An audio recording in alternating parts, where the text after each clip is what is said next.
ईसा ने अपनी माता को और उनके पास अपने उस शिष्य को जिसे वह प्यार करते थे देखा। उन्होंने अपनी माता से कहा, भद्रे, ये आपका पुत्र है। ग्रेटर ग्लोरी ऑफ गॉड में आपका स्वागत है। हम इस एपिसोड में धन्य कुंवारी मरियम, नई हेवा, इस बिंदु पर हम मनन करेंगे।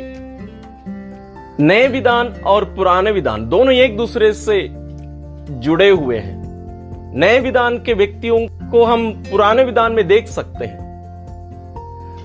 आज विशेष रूप से वैसे ही एक महान व्यक्ति के बारे में हम मनन करेंगे, वही है धन्य कुंवारी मरियम। इनको हम नई हेवा के रूप में हम देखेंगे। इसके लिए कारण क्या क्या है? सबसे पहला, दोनों निष्पाप जन्म दिए गए या बनाए गए। जब हेवा बनाई गई थी उस समय दुनिया में पाप नहीं था। उसी प्रकार नई हेवा धन्य कुंवारी मरियम को भी ईश्वर निष्कलंक बनाए, निष्पाप बनाए। कारण नंबर 2, पुराने विधान में हम देखते हैं हेवा आदम से ली गई थी। उस समय वो स्त्री कहलाई क्योंकि वो पुरुष से निकाली गई थी। उत्पत्ति ग्रंथ अध्याय 2 पद संख्या 21 और 22 में हम इसके बारे में पढ़ सकते हैं। लेकिन नए विधान में, नई सृष्टि में हम देख सकते हैं कि नई हेवा आदम को जन्म देती है। लूकस अध्याय 2 पद संख्या 6 और 7 में हम इसके बारे में पढ़ सकते हैं। कारण नंबर 3, शैतान पुरानी हेवा के पास गया। वास्तव में शैतान यानी जो स्वर्गदूत पाप किए थे वे शैतान बने।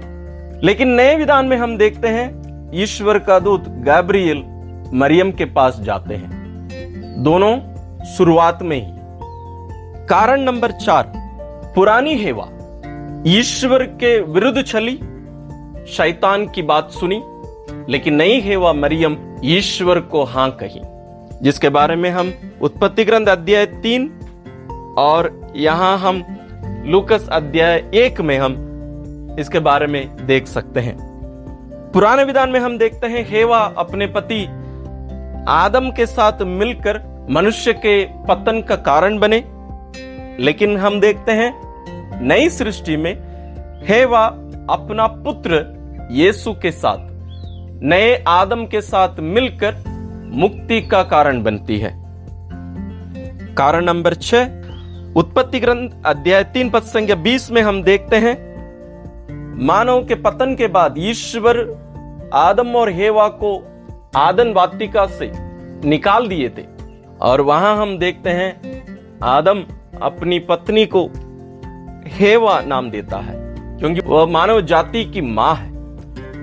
लेकिन हम नए विधान में, नई सृष्टि में हम देखते हैं यीशु अपनी मां को भद्रे या स्त्री कहकर बुलाते हैं। यहां मुक्ति पाने वालों की मां बनती है मरियम।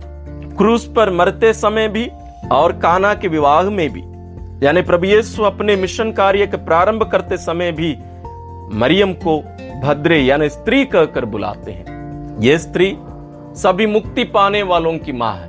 ये नई हेवा। 7वां बिंदु है शत्रुता। उत्पत्ति ग्रंथ अध्याय 3 पद संख्या 15 में हम देखते हैं ईश्वर सांप से कहते हैं, मैं तेरे और स्त्री के बीच, तेरे वंश और उसके वंश में शत्रुता उत्पन्न करूंगा। वह तेरा सिर कुचल देगा और तू उसकी एड़ी काटेगा। और हम देखते हैं ये जो भविष्यवाणी जो स्त्री के बारे में ईश्वर कह रहे थे, वो स्त्री नई हेवा जो यीशु की मां है। यहां एक शब्द हमें ध्यान देने की जरूरत है। ईश्वर कहते हैं स्त्री के वंश। कोई स्त्री का वंश नहीं होता है वास्तव में, सामान्य रूप से जब हम देखते हैं। लेकिन हम बाइबल में यहां देखते हैं मरियम यीशु की मां। लेकिन नए विधान में हम देखते हैं यीशु मरियम का बेटा है, स्त्री का वंश यीशु है और यीशु ही इस शैतान को नष्ट करेंगे।